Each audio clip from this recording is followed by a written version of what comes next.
I've been a little reticent to do any kind of before and after stuff before the surgery and after the surgery. Several months ago, 4 months ago or so, I was having trouble walking up the stairs. I would be like not hyperventilating, but breathing really hard. And that was in July, and I weighed 310 pounds, which is the most I've ever weighed. It sucked. It sucked that I couldn't do the things that I wanted to do. This is only in the course of a couple of weeks.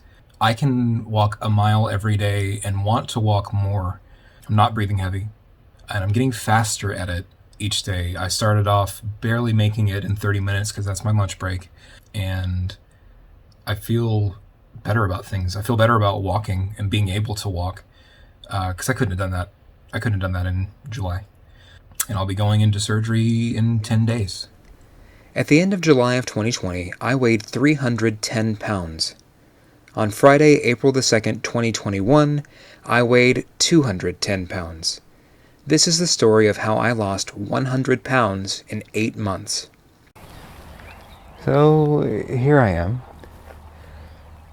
Here I am at Enchanted Rock at 6:30 in the morning when there's no light. But I'm here. Morbid obesity is defined as having a body mass index of 40 or above. At my height and weight, I had a BMI of 46. Diabetes and heart disease run in both sides of my family, and I was at risk for developing both. I had fatty liver disease, a condition that can lead to cirrhosis of the liver, except caused by fat instead of alcohol. I had obstructive sleep apnea. My lungs struggled to oxygenate my body while I slept because I weighed so much. You know, I think I'm like halfway into this right now. And just... Okay, so if this becomes a found footage documentary, like we found his phone and nothing else, and there were bear tracks nearby, just, tell my parents that I love them, and Bailey, my wife, that I love her, and tell my little brother, Tim, that I'm still pretty mad at him that he sold our Nintendo 64 when we were kids and told Mom that I said it was okay. Also, being a morbidly obese man sucks. I had no stamina. I would have to squeeze through tight places. Clothes didn't fit. I was afraid of getting on elevators with too many other people, and fun things have weight limits. My doctors gave me a few options, and all of them ended with, or lose weight. It is the day of the Enchanted Rock trip, and here is the official weigh-in of the day.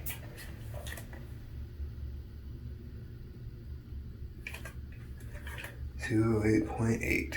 I'd had success with weight loss in the past. I'd lose 20 pounds, 40 pounds, but eventually gain it back and more. By summer of 2020, I knew I had to do something drastic. Just in case I don't remember this is me at a little after 8 o'clock in the staging area. There's Bailey. And Who are you sending to? Myself. Oh. Just to see if I have any recollection of this at all. I reached out to a few people that had undertaken bariatric procedures that aid weight loss in conjunction with diet and exercise. They were happy to answer all of my questions and all said emphatically I would do it again. Along with a change in diet and ideas for how to change my sedentary lifestyle, we settled on a biliopancreatic diversion with duodenal switch, or DS, surgery. A DS surgery is kind of like a cross between a gastric sleeve and gastric bypass. About 70% of the stomach is removed, restricting how much you're able to eat at a time to a portion of about the size of your palm. And about 75% of the small intestine is bypassed, so that absorption of calories is greatly decreased. So what does that look like?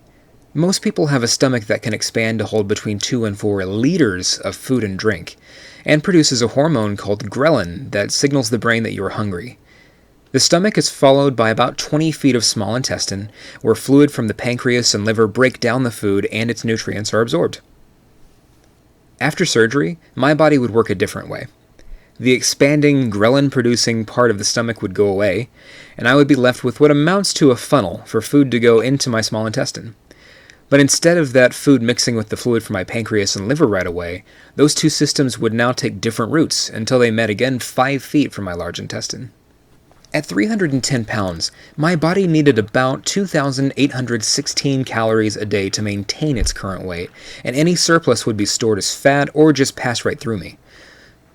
With lower calorie intake, my body would no longer try and store fat, but instead use the available calories and handy carbohydrates from food for quick energy.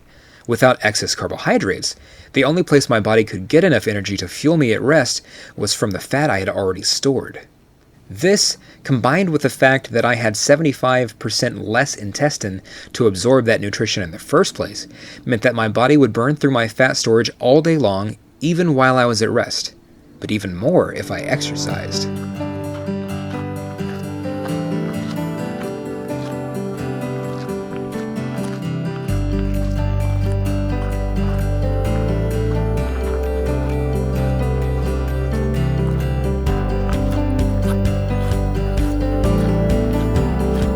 To be totally clear on something, 100 pounds is not the goal, never was the goal. I actually want to lose somewhere between 30 and 50 pounds more. But just to be honest, I never ever thought that I would be able to say I've lost 100 pounds. Certainly not in the course of 6 months. Not even. It's, I don't know. It does seem like something that you have to do something really special for, which is why I'm at Enchanted Rock today.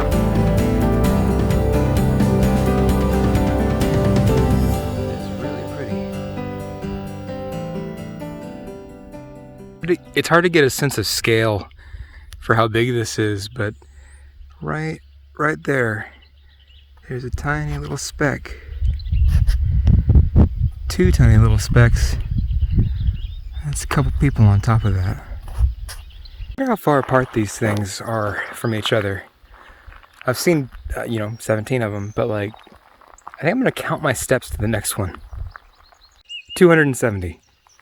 270 paces. Whatever that happens to be for me. I did it again, just to see if it was really evenly spaced. This one was 270, so pretty close, right? I still don't know what that means. I don't know how far my steps are apart.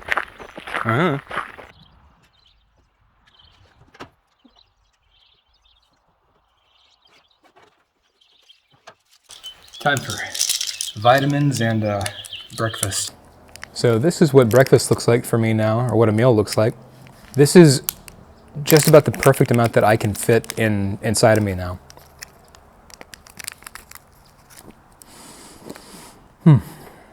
It's really good. I think I'm near the end of the loop trail. Actually, there's a map there so I can find out for sure. I thought this was going to be really hard, but it's been good. Like I didn't think I'd be able to do this and not be covered in sweat. I can see lots of people going up there, so that must be the summit trail. I'm gonna go up that. And that's it. Civilization. End of the loop around the rock. So I went from, let's see, from around here. Technically I parked here, but I went from here all the way around.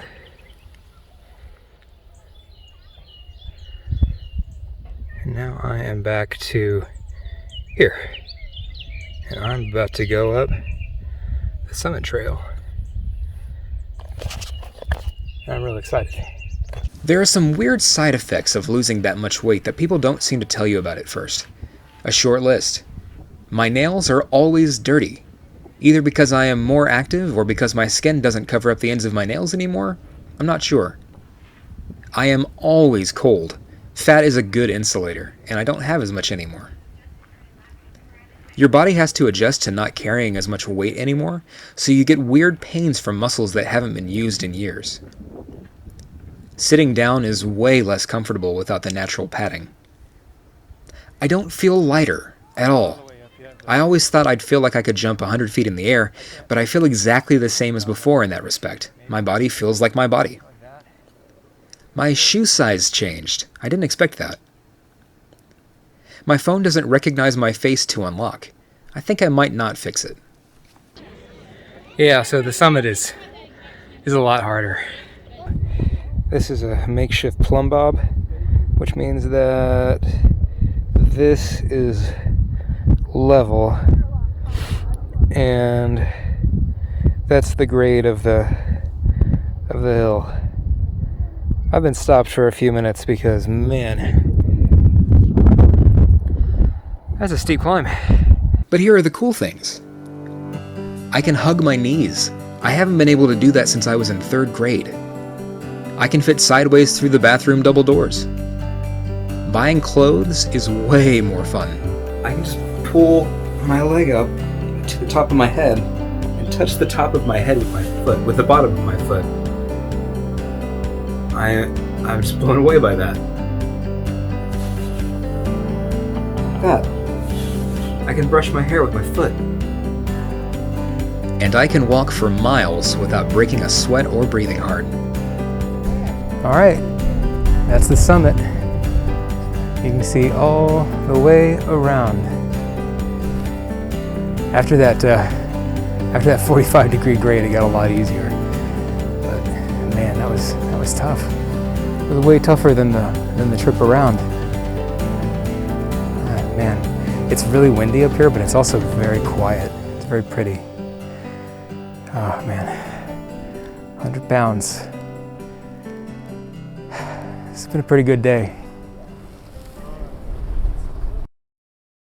I don't want to not be able to do something because of my body. I don't ever want to feel that way again.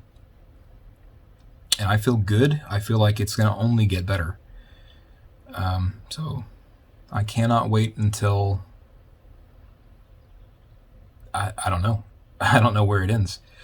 I can't wait until I see that point, maybe. And I want to know what I'm doing then.